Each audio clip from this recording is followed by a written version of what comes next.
that is rooted in interacting directly with impacted communities. And anyone who does anti-racist work understands that anti-racism has many different definitions and several different ways in which you can embody it, right? And so let's talk about it this way. Other agencies' definition of public relations, and this is through the Public Relations Society of America, the effectively governing body of public relations, through which we get our marching orders for definitions, methods, and models. The widely accepted definition of public relations is that it is a strategic communications process that builds mutually beneficial relationships between organizations and their publics. This is fine. And coming to you as an anti-racist public relations agency, I will not say that this definition is problematic. What I do think, however, is that it leaves a few pieces out. So the definition of public relations that the Narrative Project adheres to is simply, next. Anti-racist public relations is the strategic process that builds and maintains mutually beneficial relationships between organizations and their diverse publics to end and address the impacts of systemic racism. This is specific, right? This definition does a few things. One, it says you're not just responsible for the entry level part of the relationship, building it, creating it, developing it. No, you're also responsible for maintaining it. That maintenance, without it, what often happens is organizations come into a community and says, we want to, change this and change that, and we will create a relationship with you to do so. But once they've done the thing, then they're gone. And there's no expectation of maintaining that relationship. And so for us, the maintenance of that relationship is important. Additionally, we clearly call out their diverse publics because we understand that not every process is going to be cookie cutter. What works for one agency might not work for another. What works for one organization might not work for another. And more importantly, what works for one community, one group of people, right? One culture, isn't going to always work for another. And so really being mindful about what the diversity is and addressing those directly is important to the process of anti-racist public relations. But finally, and explicitly, to end and address the impacts of systemic racism. We're not mincing words here. We're being very clear about it, right? How do we create those relationships and how do we find those opportunities to end and address the impacts of systemic racism? We do this in 3 ways. We do this through our culture at TMP, with our partners at TMP, and through our approach at TMP. Next slide. So we'll start with our culture. First, we commit to creating a diverse, inclusive, and equitable workplace. So from everything from our hiring process through to our ongoing commitment to training, we try to make sure that all of our practices work to address and impact and the impact of systemic racism. So what does this look like? This looks like a full evaluation of our employee policies. If we notice that a 2-week, right, 10 days of PTO is disproportionately impacting mothers and people of color who might have, more children and have more opportunities, more days that they might need to take off to take care of elderly relatives who live in the home or children who are off from school. We understand that having a limited time off policy disproportionately impacts low income individuals as well as women and people of color. And as such, we have adopted policies that look more just in nature and have more just outcomes. So for instance, unlimited and self-managed PTO. We cannot tell you what life is going to bring. And so we're not going to limit your PTO. So next is our partners. We commit to working exclusively with radically aligned organizations. So first, we break out from all of the corporate and transactional language of client and consultant, right? We do not have clients at the Narrative Project. We refer to all of the organizations that we work with, that we serve, as partners.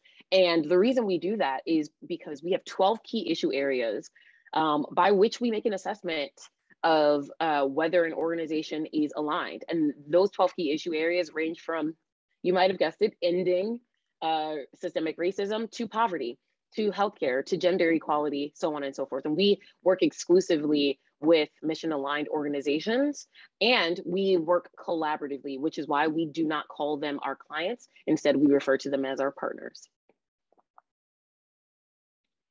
And then finally, our approach. So we commit to raised standards in public relations and communications.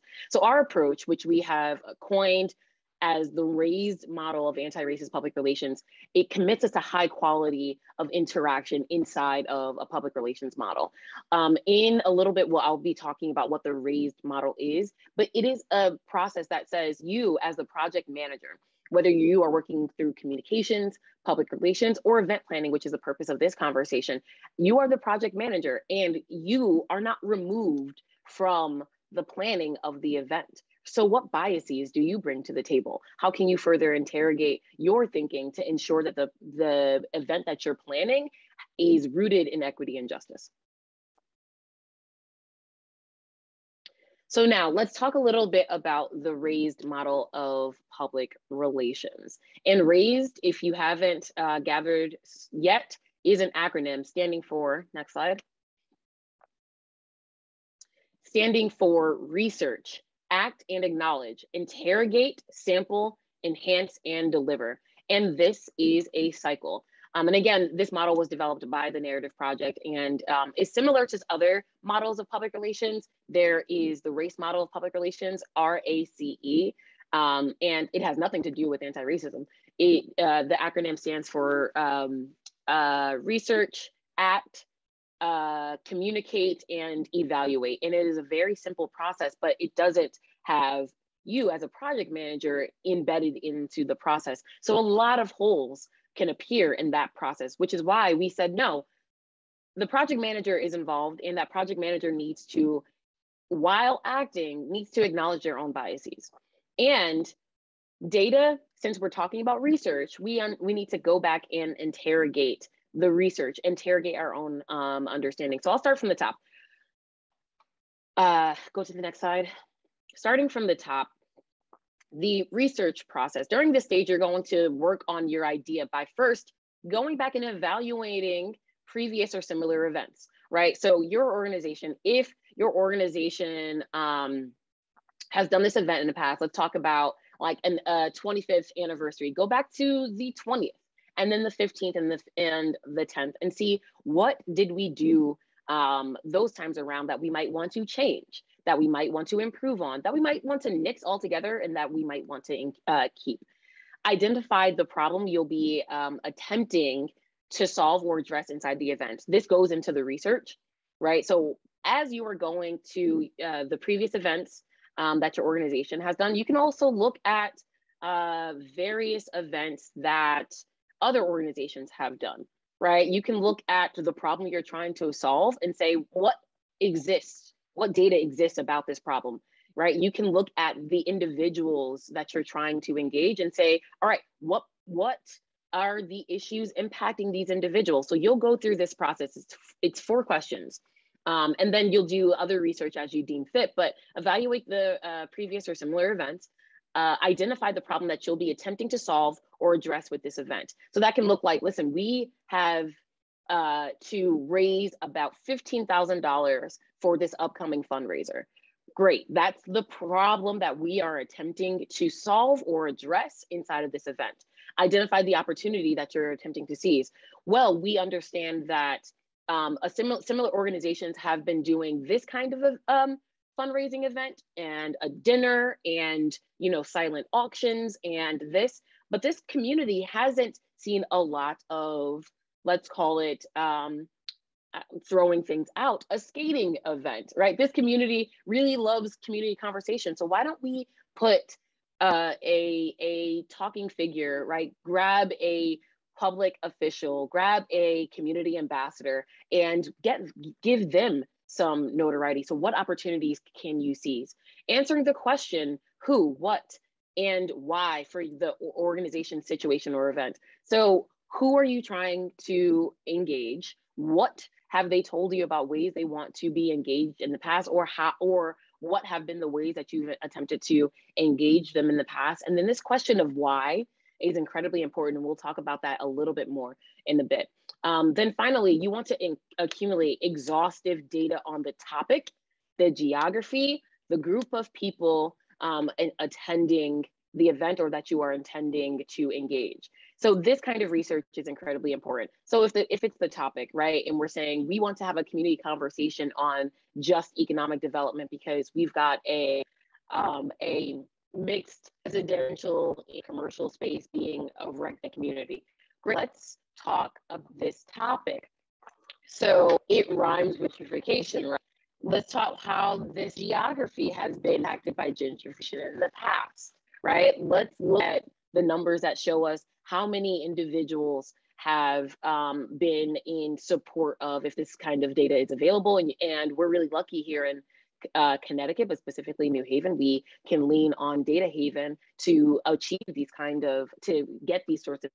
But what has this community said about the sort of programming that they want that we can put in this kind of development? What has the community talked about in terms of the sort of organizations they support? And you can see that by how the nonprofit organizations that have thrived in this community lately. And you can also see things like what projects have failed in the past, what projects have succeeded in the past, and accumulate all of this data so that you can decide what to do in this next process. The next stage of the process, which next slide, is act and acknowledge.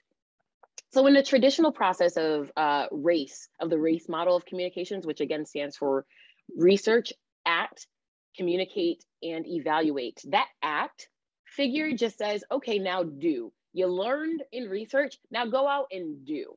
And for us, you don't have enough information to do anything yet. And so we separated this out and we said act and acknowledge. So what we typically like to do in the acknowledgement phase is bring the project manager back into the process. You yourself have to acknowledge your biases, your privileges, any blind spots that you might have in creating an equitable and just event. So what we would recommend is taking Harvard's bias exams, and it is a very easy exam to take. If you visit Harvard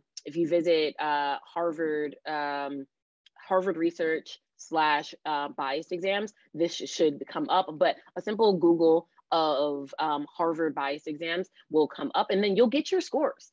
Right? These bias assessments allow you to sort of see, all right, I have a propensity towards dark skin, which is something that I learned in my bias assessment, right? I have a propensity to dark skin, so I can take that and build it back into our processes.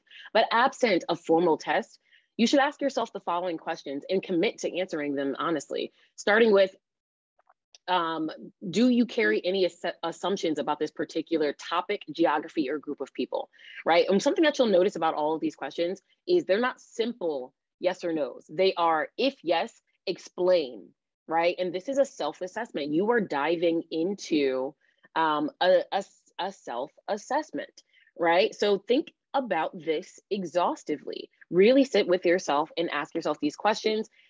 Journal if you need to, take notes about what's coming up. So do you carry any assumptions about this particular topic, geography, or group of people? If we're talking about a fundraising event, right? So an implicit bias that I have about fundraising should be that, or for me personally, could be that I think that people under a particular household income shouldn't have to give in fundraising events that are set to improve or impact their community, right? That's a bias that I have. I don't think that that's a bad thing. I don't think that that bias is bad, but I have to acknowledge that that exists. So if you're saying, no, I don't have any assumptions, that's questionable. So I want you to move on to the next question to do some self-evaluation there. Do you believe you understand this topic, geography, or group of people? And we're talking about a full understanding. The answer here should be no. The answer here should be no, right? Because we cannot fully assume that we have a full understanding of any specific topic, geography, or group of people, especially if we're talking about groups of people, communities that we do not belong to, right? And so if you do, if you're saying that, actually, yes, I do think I have a full understanding, that's fine. Provide that support for your belief and do some journaling. Again, it's a self-assessment. You can take some time in thinking about this. And you might find in that process, actually, no, I don't have as much information as I thought I did. And if you, and in that process, if you're realizing you don't have enough information, then that is your starting place. What don't I know can take you back to the research portion, right? But if you're saying no, great, we want you to move on to the next question. And that next question is, how much time have I spent learning about or trying to understand this topic, geography, or group of people? This is a Likert scale. We're giving you an odd number of options here because, right, we want you to firmly place yourself in a category. You've spent lots of time, you've spent some time, you've spent no time at all, right? So if you've spent lots of time, then okay, maybe you do have a pretty in-depth understanding of the topic. Great, you proved me wrong. But if you've only spent some time, or if you've spent no time at all, then again, this is a starting place for you to say, actually, I was arrogant in that last question, and I now need to go back and do a lot more research to get the information that I need. So again, in the self-assessment, how much room is there? How much room is there to improve your understanding on this topic? If it's lots of room, great. Now you can start listing off, here's where I need to start. There's lots of room. Here's what I don't know, right? There's no room at all. I'm an expert. I've been studying this for 15 years. Great. Ask yourself then, what are the holes or gaps in my knowledge? And write those down and then take it back to the research portion. And then finally, do you believe you're the right person to work on this topic, geography, or group of people? This is a huge deal for us because you might not be, right? And if you've answered no, no time at all, no room at all, and no to all these places, and you're not open to the process, chances are you might not be the right person to work on this campaign or event by yourself. Now, what my recommendation would be is don't walk away from it. Just have someone else work on it with you, because we can all stand to improve by collaborating. And again, that is the model for us. Collaboration only stands to improve our work. And so after you're thinking about whether you're the right person, it's okay to say that you're not. And if you think that you are, move forward to this next portion of the, I'm still on this slide for just a second. So the next portion of the process, and that's act, right? And in acting, now you can effectively move forward with planning out your event. My colleagues are going to talk a little bit in a second about how you would plan out the event and the things you need to think about. But from beginning to end, what date is it? Who's going to be involved? What is it trying to achieve? So on and so forth. You can plan out the entirety of your event. You do that in this stage because the next stage requires you to do a little bit more. But create your roadmap to the event, figure out who's involved, what you're doing, how you're achieving it, what your venue is, what's the program, right? How much are tickets? Plan it out from beginning to end in the act section, and then move forward to this next slide. I've got a question in the chat. We're going to save questions to the end, but because this is pertinent to what I just talked about, I'll go ahead and talk about it. When I say geography, I mean, if you're having an event in New Haven, how much do you know about New Haven, right? If you're having an event that is attracting a wider stakeholder group from the tri-state area, how much do you know about the tri-state area? Who are the communities? What are the demographics that live in that area? What do people think and believe who live in that area? What's the breakdown of how did people vote in the last election from that area, right? Thinking about those sorts of things is effectively what I mean when I say geography. So this next stage is interrogate. And anyone who has been committed to justice work has heard the word interrogate in their world a great deal. It's because throughout the years, we know that systemic racism happens intentionally, but racist policies can also sprout unintentionally. So that interrogation is, or rather must be, a part of the process. And as the event manager or as the project manager, it's on you to go back and interrogate the last two steps, right? And so for us, it's really important. Here's the example that I often give when I talk about this stage. So if you know that you need to create a comms plan or a campaign or a comms plan, a campaign or an event to get young people outside in low county, South Carolina, right?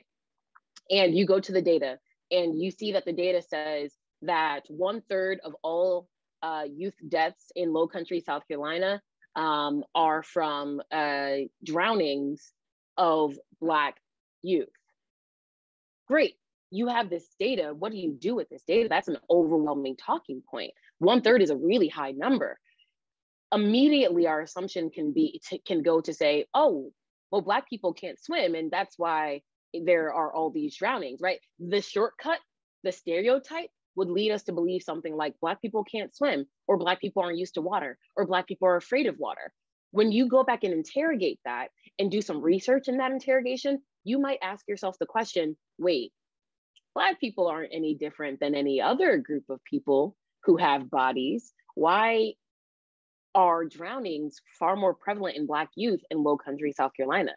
Then you can say, all right, this data is showing this fact without context. And the context could be that generations of lack of access to outdoor areas that have public pools or beaches, right? The generational impacts of lack of access means that not that Black people are unable to swim, but Black people have never had the opportunity perhaps to learn to swim in low country. And so now you can tailor this event to be in response to that interrogation. At TMP, we work with something that we call the Just Narratives Checklist. And this is something that we run ourselves through whenever we're creating a comms campaign, a communication strategy, right? An annual communications plan. And specifically, we'll ask ourselves the question, is this necessary and why? This question as a starting place is incredibly important because far too often, organizations will come in, like I said earlier, and say, we want to do this, and we want to do it for this community. Note the word for, right? And oftentimes, we're not actually thinking about whether that community wants this event or needs this event. And so ask yourself the question, is this necessary? And then it's qualitative. This kind of thing is qualitative. Why is it necessary? You can ask yourself this question, but the next stage of the process is also going to give you additional information.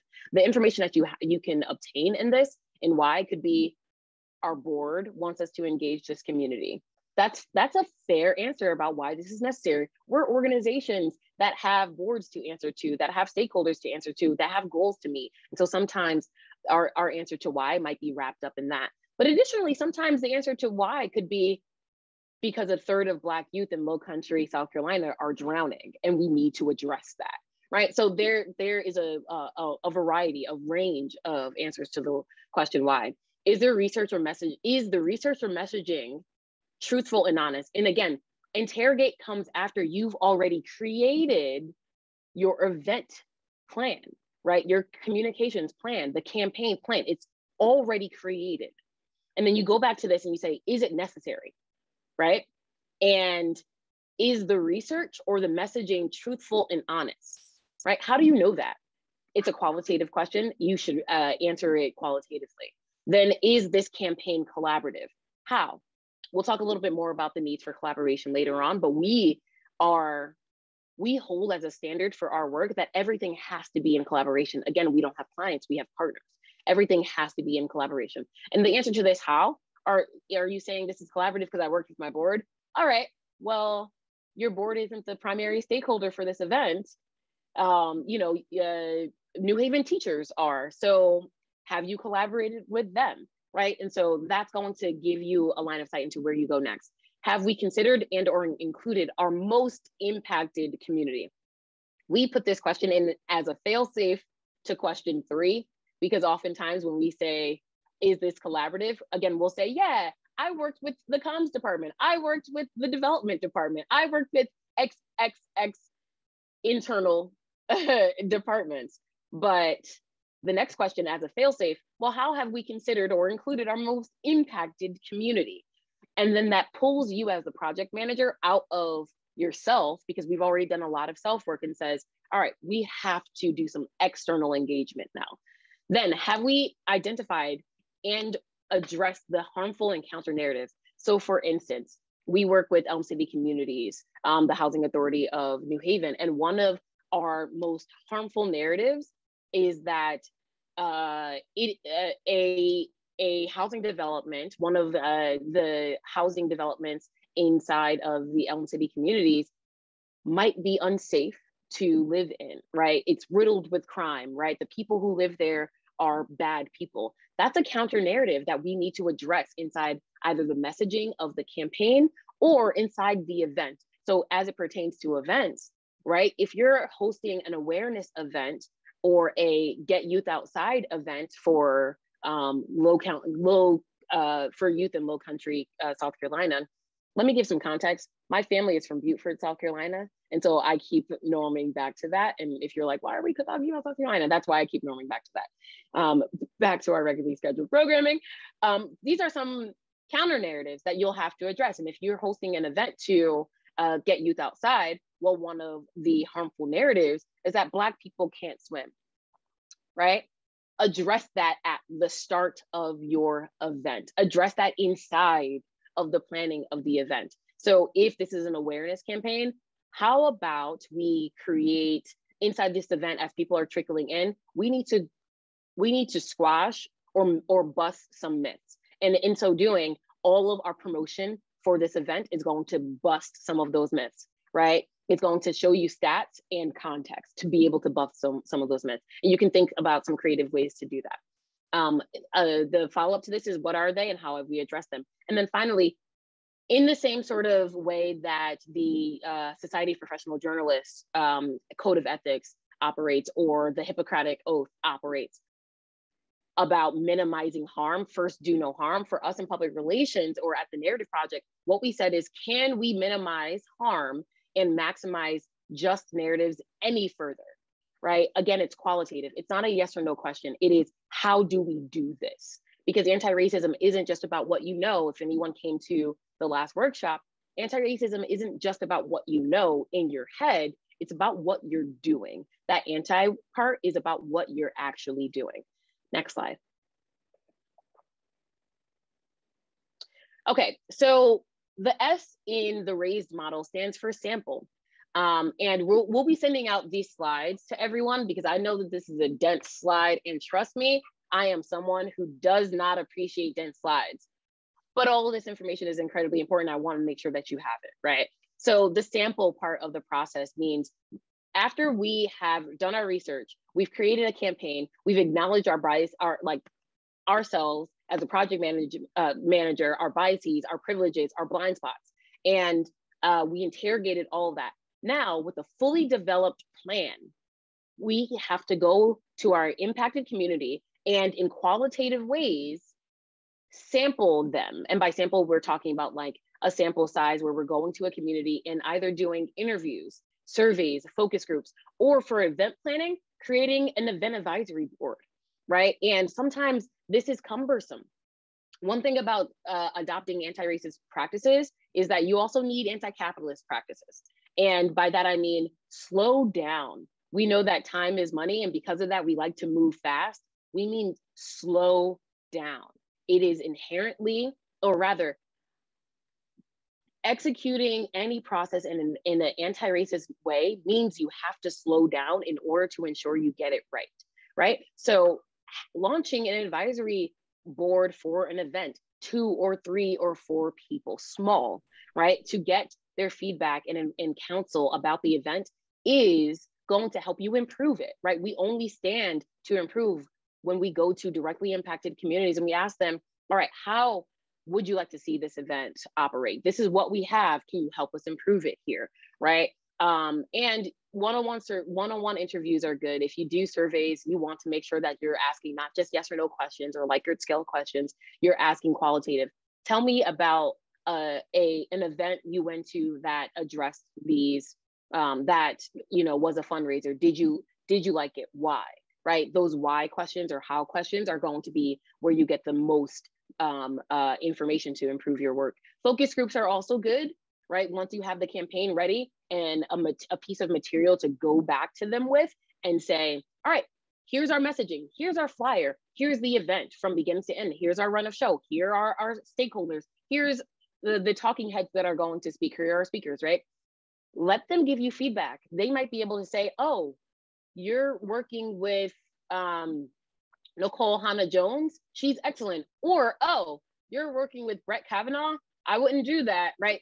I mean, these are obvious examples, but in other places, you might not see an obvious example. You might be engaging someone who has a sordid past that in a community that you wouldn't yourself have known unless you went to that community. So here we are working directly with impacted communities to get their feedback and improve our work. One thing, both anti-capitalist and anti-racist, that is incredibly important to this process is that in order to ensure that you are not being extractive, right, or parasitic, your organization has to ensure that you are compensating your participants. And so that can look like, all right, so for your work with this advisory council, we're going to give you $100 stipend for the planning, or we're going to give you a gift card, or we're going to give you $25 an hour, and we're expecting it's going to take about 5 to 10 hours of your time, right? As you are budgeting for the event, you should also budget for the feedback from impacted communities. Next slide. And again, when we talk about the fact that we only stand to improve, our work only stands to improve by going to impacted communities, this next step is enhance. You actually have to implement the feedback that you get from communities.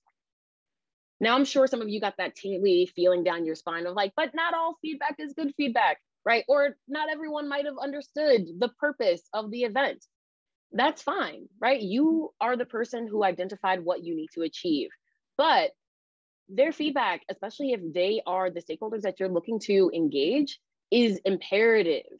And so we should be able to find something in their feedback to enhance our plans. Typically in public relations, you won't see the improvement part of the work built into the model. You won't see a step that says improve. You won't see the step that says enhance. But for us, and as a part of accountability to the stakeholders that we have engaged, we put it here so that we are explicit. We are going to take your feedback and we're going to improve our plans. In this, you can also do other things to show that you are accountable to the individuals that you have engaged by creating a change report after your focus group and saying, all right, this is what we were initially going to go out with this flyer, but we changed it in this way based off feedback, right? We were initially going to call it this, but we changed it based off feedback. We were initially going to have, you know, an auction, but we changed it to this based off feedback. A quick one-page change report that goes back out to your participants so that you remain accountable and so that they know that when your organization asks for feedback, you're going to use it, right? It is an important step to put out that change report and send it out to them. You want to be garnering goodwill, and you want to make sure that when people are invited to the table, you are also inviting them to the conversation and respecting their time and expertise. So next slide. And this is finally coming down to deliver, right? So oftentimes you might see execute in other public relations models, right? Or evaluate. For us, it's deliver. And for us, that word was strategically selected because you are delivering on the promise to act with integrity and commitment to equity, and also on the promise to do their stories justice. We went and we got feedback from these impacted communities. Now you have to deliver. You engaged them. You took up their time. Now you have to deliver on the feedback that they gave you. Also, deliver as a double entendre for us means you can actually execute your event now, right? You've engaged your community, you've done the research, you acted to plan out, to create the plan, and you've interrogated it from top to bottom. Then you went and got a sample of the impacted community. Now you can deliver and execute on this this event, this campaign, this plan, right? Or communication strategy or social media strategy. It's widely transferable. This closes the loop and says, all right, we got your feedback, we implemented it in this way.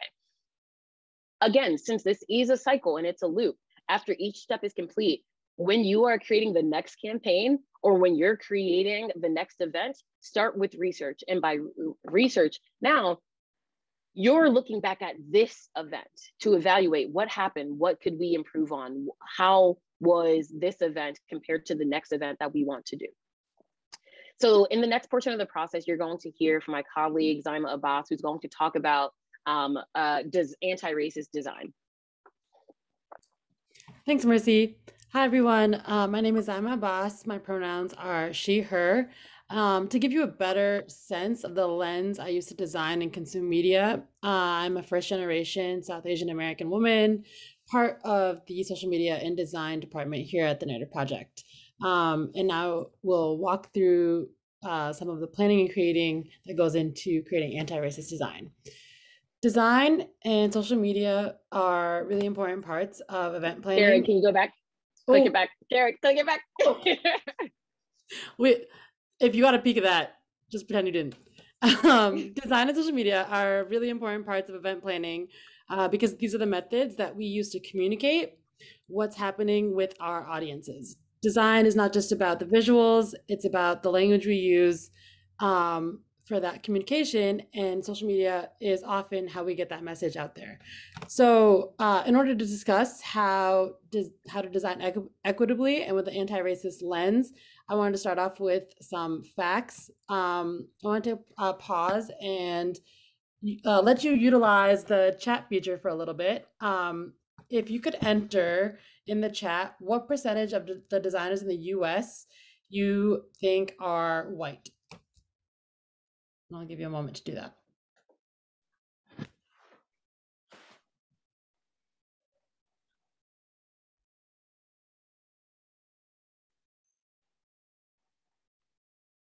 I'm liking some of these very specific numbers, 94%. 86. And then following up with that, what percentage of designers in the US do you think are English speaking?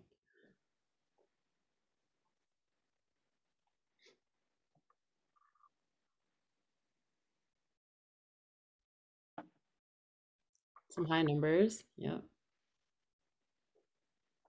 And now, what percentage of the designers in the US do you think are Hispanic or Latinx, Black, or Indigenous?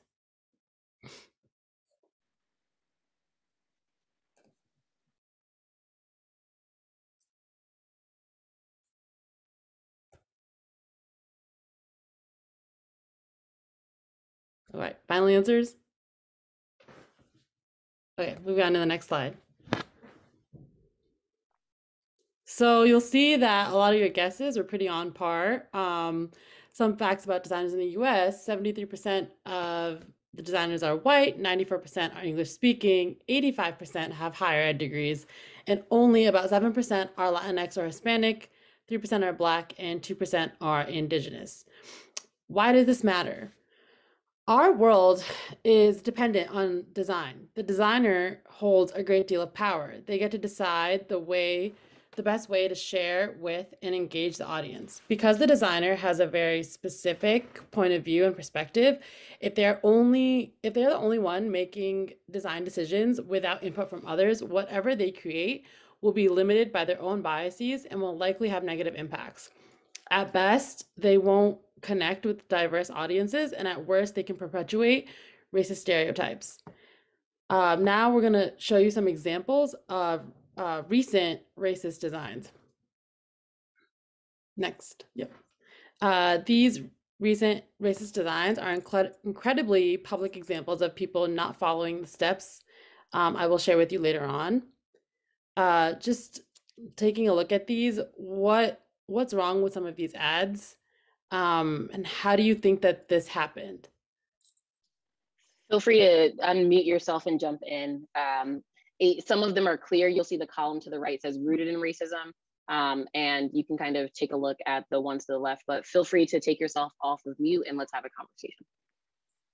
Oh man, that Dove campaign was so poorly thought out. Oh, it was cringy. Yeah. It was totally like a meme, like how to tell when you have no one on your team, right? It's so obvious. It's such an obvious example. A brand that big, you would think. Anyway. And it's not, some of these designs also, it's not like they were created with bad intentions. The design decision makers just ignored the racist history of, for example, for the Dove ad, racist history of soap ads, which depicted Black as dirty and white as clean. I know, Mercy, we have a couple of more examples of racist photography that you want to talk through. Yeah, absolutely. Let's go to the next slide. So some of you might recall these campaigns. I would love to see it in the chat if you do recall these campaigns. To the left is a campaign from H&M, and then to the right is Gap. And this actually goes beyond a full social media spread. It goes beyond like thinking about, all right, we're taking out a paid ad in a magazine.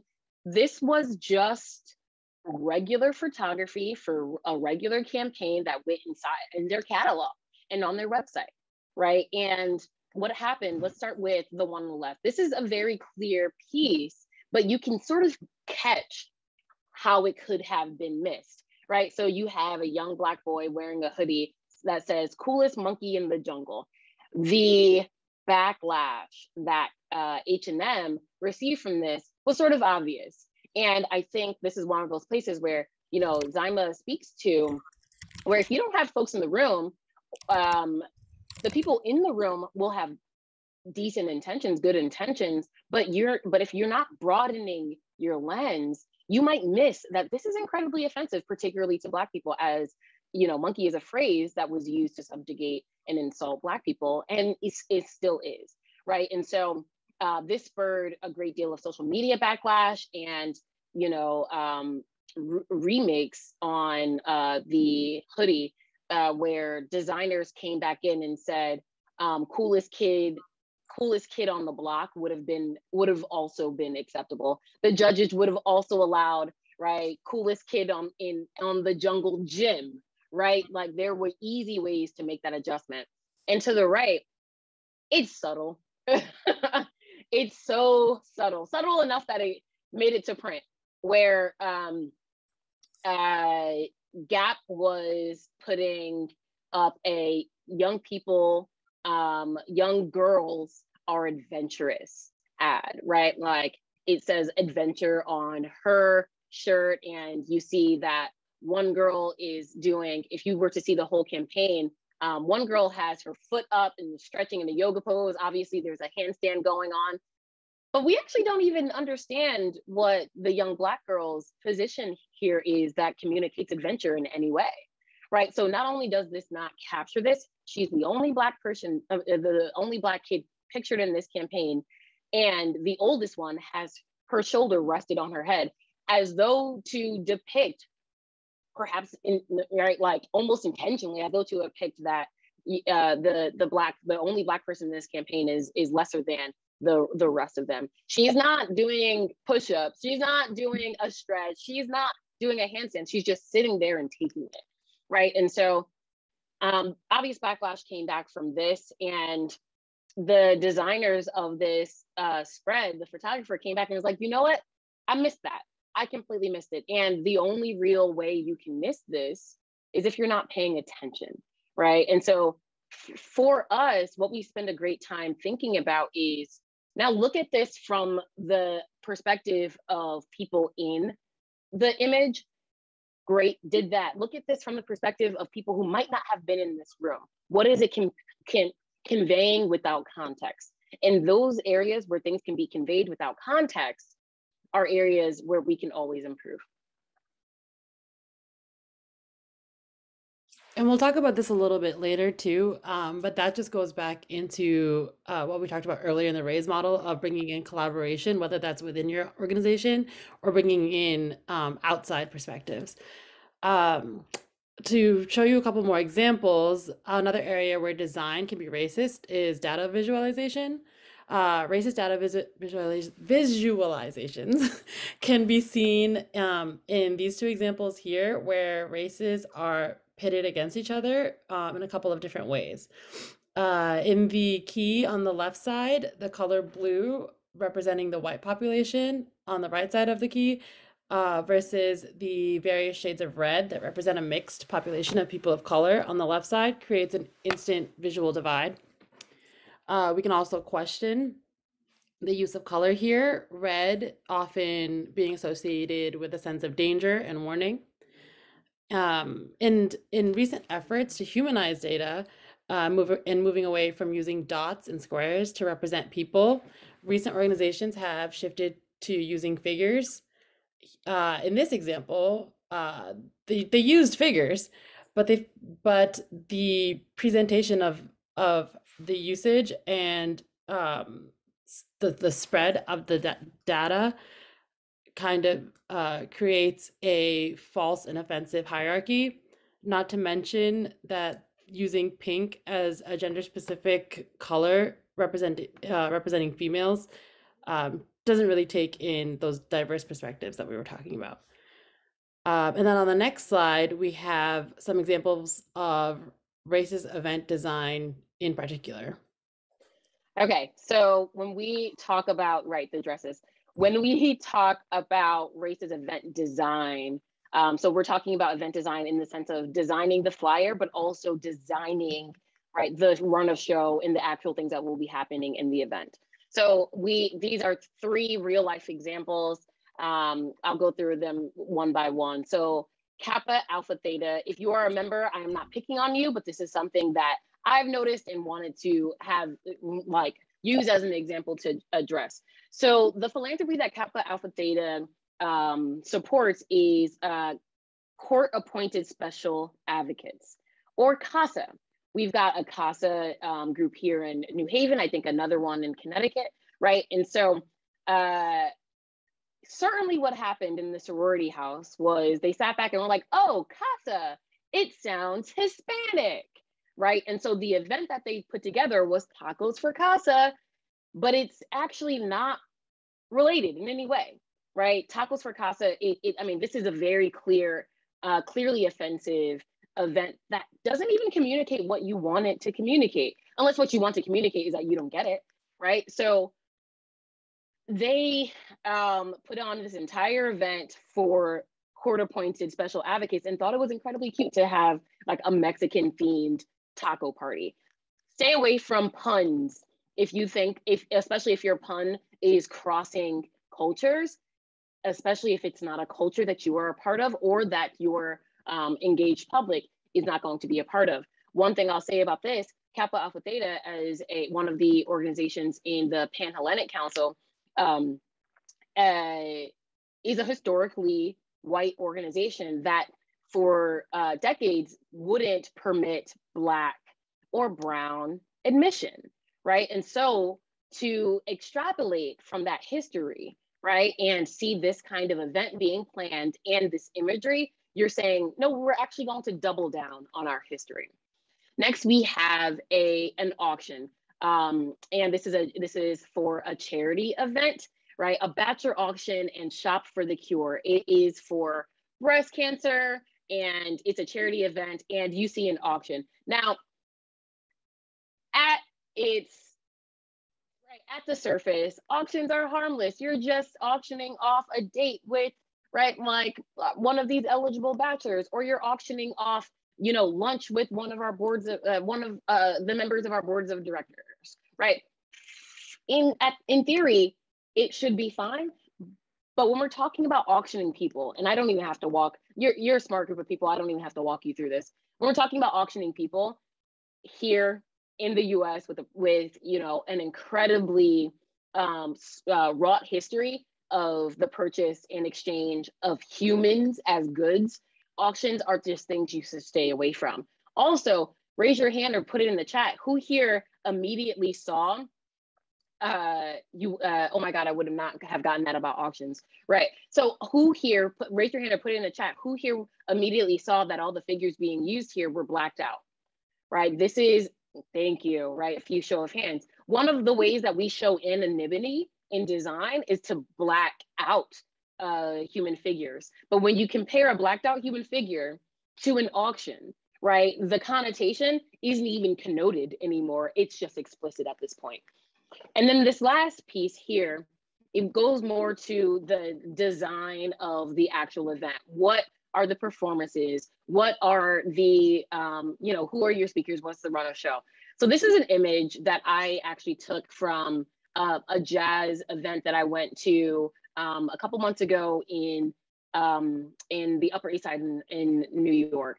And I was the only Black person in the audience, right? It was a dinner affair. I was the only Black person in the audience, and the performers were Black, right? And so I had this immediate moment of cringe, I'll say, and othering, right? That the people who, I felt like I was transported to the 50s, where the performers are allowed to be Black, the servers are allowed to be Black. I made a joke with the people that I was with. It was like, oh, is there a service entrance that I should go into instead? I don't know if I can use the front door anymore.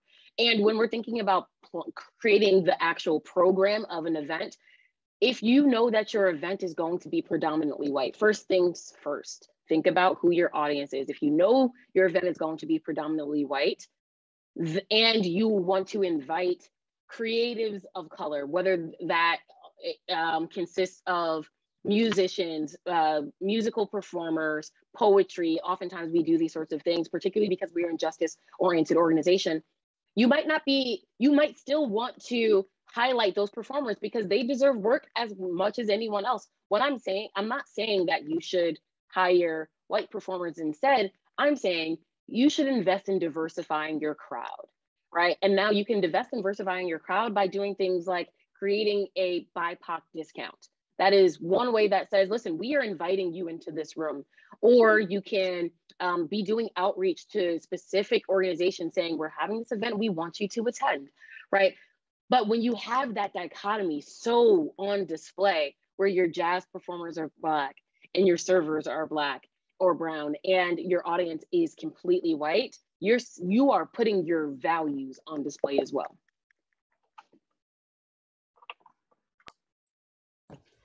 All right. So oh, sorry, go for it, Mercy. No, go for it, sorry.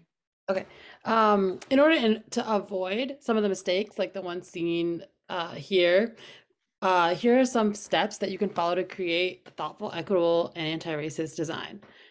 Self-reflect, strategize, create, listen, and measure. Now, you may not get it 100% right 100% of the time, but you will be actively striving to meet the needs of your audiences and making them a priority, as it will show in what you create.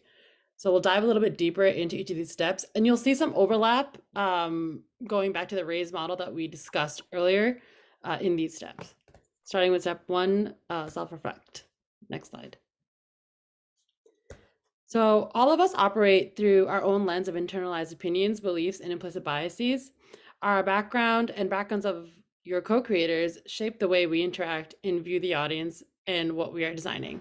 Questions to ask yourself during this phase is to think about who is on your team. What kinds of experiences do they bring? How does your identity play a role in the way you understand and connect to the experiences of your audiences? What are the ways that privilege and oppression have included or excluded your audience historically and presently? Designing for people without considering their lens and hearing from them directly means that we aren't actually taking our own biases into account. Therefore, it likely means we are stereotyping our audience. Self-reflection is the first step to intentionally anti-racist design, and is the A that we were talking about in the RAISE model earlier, the stage of acting on and acknowledging your racial bias. On these next few slides, you'll see how these steps apply to design, with added tips on how the same steps can be applied to creating your social media strategy. Now, we don't really have time to dive even deeper on the social media side, but you will see a couple tips highlighted in each lower box of the slides. Moving on to step 2, strategize. Frame the desired outcome and what would constitute success when it comes to your outreach. Intent and impact are not the same things. Start by asking about your intent. What are you trying to communicate with your design and social media? Going back to the RAISE model, think of stage 1, the research and the work on your idea, by asking yourself these questions. How would this go wrong? And what are you not thinking about? What would be the most unfortunate impact despite your best intentions? And who might feel excluded if you move forward with these ideas? And is that okay? For example, if you're having an event for elderly people, it's probably okay that your strategy might not appeal to a younger audience. What resources do you have? Consider who is on your team, what is your budget, and if you have the ability to bring in consultants outside of your organization, including those who are directly impacted. For a collaborative effort that centers your audience, including them from the beginning is not only necessary, it's crucial. This means identifying and eliminating barriers that exclude people, centering their stories and experiences, and creating a space for everyone to innovate. Moving on to step 3. Create. The staff of your organization is often the starting point for your communication and design. Marginalized communities often aren't given a platform to lead the creative process. An equitable and inclusive approach to design should aim to level the playing field so that the privileged and marginalized are solving problems and creating together.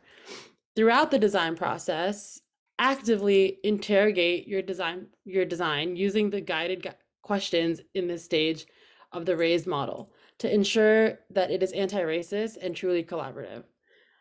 In order to truly co-create with co-workers, community members, and partners, we need to be able to see how our inherited privilege and oppression play a role in the ways we look at the world and impact our design thinking when it comes to imagery and wording.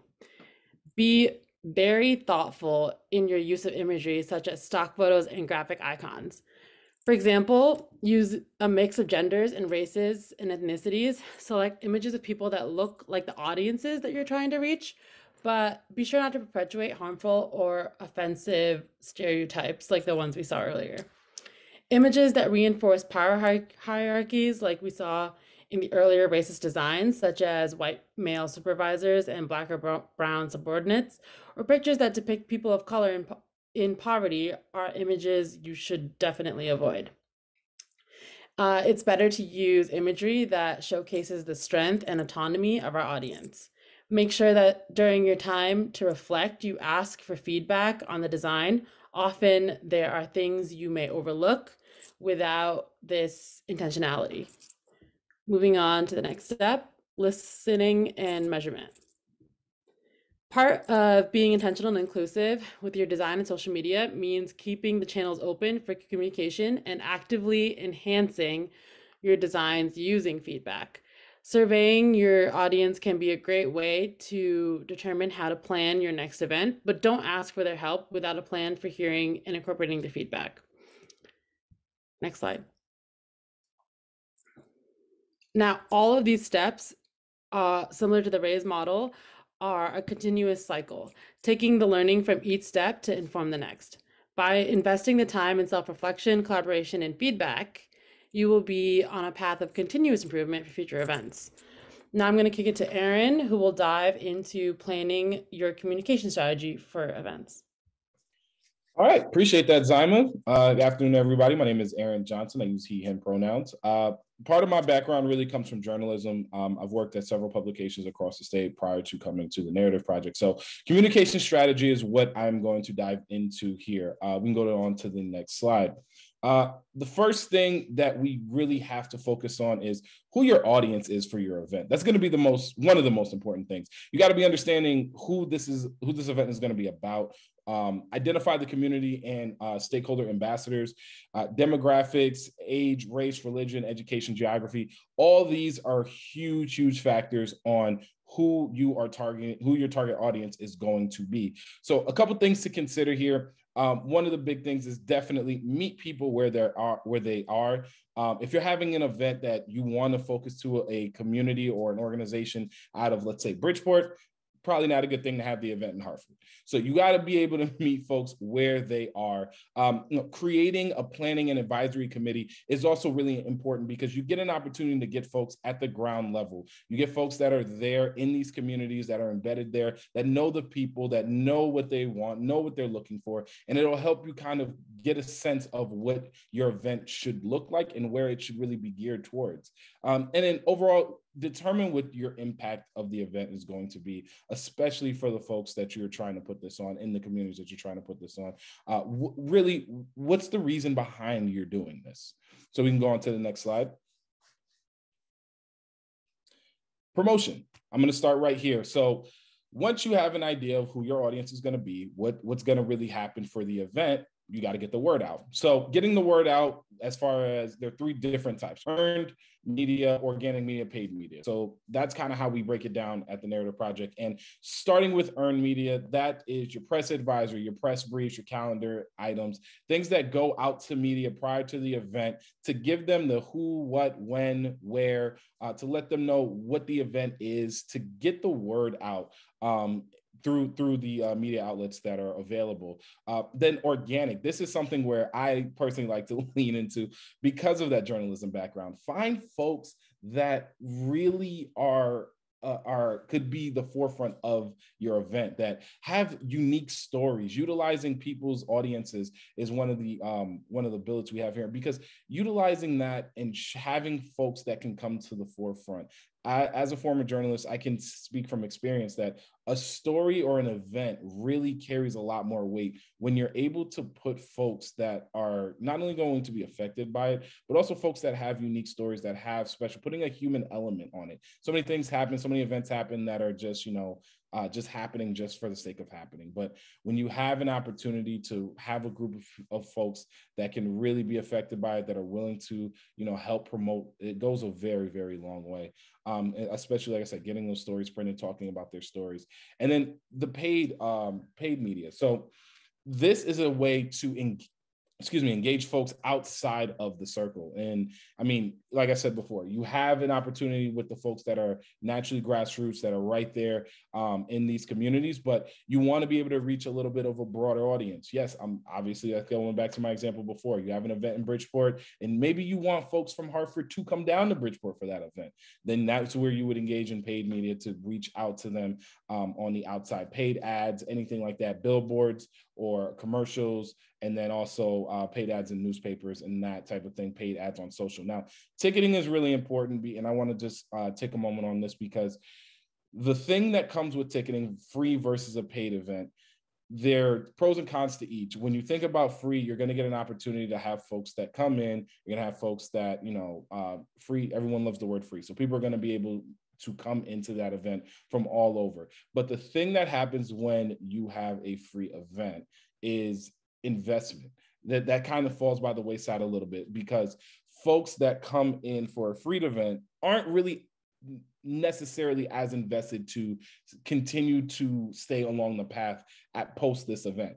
When you have someone that has paid and has invested time and a financial backing behind it, they are, we found that they're more likely to stay in the longer run and be more invested in what that call to action may be. So one thing that you definitely have to consider as you're promoting is, offering access, whether it's through a free event, but also garnering investment long-term through a paid event. So just something to keep in the back of your minds on that one. So in our next slide. What I'll also add to that quickly is that when we talk about conversion rates, right? So we understand that free events will attract folks from lower income backgrounds, will be able to attract folks from the communities of color more readily than paid events. Broadly speaking, these are generalizations, right? You're always going to have your exceptions. But the thing when we talk about conversion rates, free events have lower conversion rates. And by conversion rate, I mean at the time of registration, you might have higher numbers for free events, but are you able to convert them from a registrant to a participant, an attendee, right? For free events, not as much. We see that conversion rates for free events goes down to about 40 to 50%, whereas conversion rates for paid events go higher, up to around 90 to 95%. Effectively, think about it this way: if I RSVP'd and I'm tired, I might not go. But if I paid and I'm tired, I'm gonna go because I'm not gonna waste my money. Awesome. Thank you, Mercy. And then finally, post-comms. Post-comms is important for really plenty of reasons. But first off, we're going to start with press releases. So this is going to be for the media outlets that were not able to attend your event.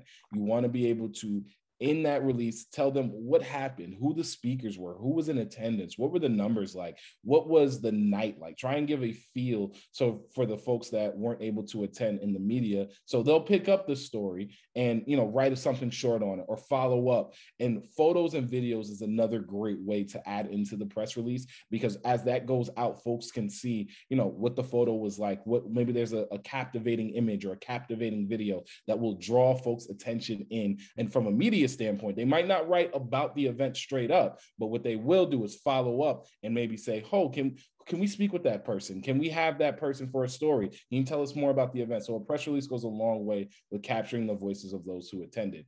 Data collection, this is incredibly important as far as going into the future. You want to know who was there.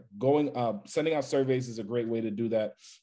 And it also helps with when we look at the RAISE model as a sample. It's the sample in the RAISE model for impacted communities is a great way to reach out to them and through a survey get numbers on what did they like their event. Ask deep questions of what would not only what was the event about, what did they like about the event, but also, like I said, deeper questions where you can kind of go a little bit beyond the surface about what they really took away from the event. This is supposed to be something that is rooted in anti-racism. And if they need to know that, they need to have that in the questions to really get their feedback about what they did not like, and use that feedback for future events. And then accounting media reports for the event, that's just self-explanatory. Figuring out who's talking about the event, who in the media is actually having the conversation, wrote a story about it. If you did something in Bridgeport, again, Hartford Current picks it up, or maybe Fox 61 picks it up out of Hartford. Maybe you get someone, FSB picks it up in for Channel 3. So you get that area. So you get a broad sense of who across the state and really across the region